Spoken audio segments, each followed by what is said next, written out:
আলাইকুম ভিউয়ার্স, আমি একটি মাদারবোর্ড টেস্টিংয়ের জন্য রেখেছি। মাদারবোর্ড এখন 6 দেখাচ্ছে। এখন আমরা কল দিব নিচে, ডাউন ফলো বাটন চাপ দিয়ে কল নিবে নিচে। হাই স্পিড লেখা উঠেছে। এখন এই 6 আছে, এখন আমি ডাউনের দিকে কল সিগন্যাল দিব। এই M1 এই ফ্লোর কাউন্ট করে এই এখন 5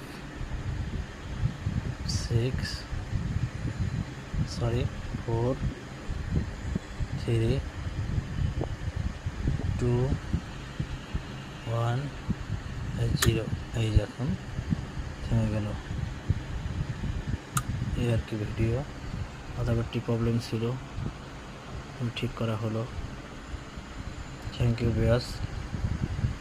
লাইক করবেন, কমেন্ট করবেন, পেজটি ফলো দিবেন।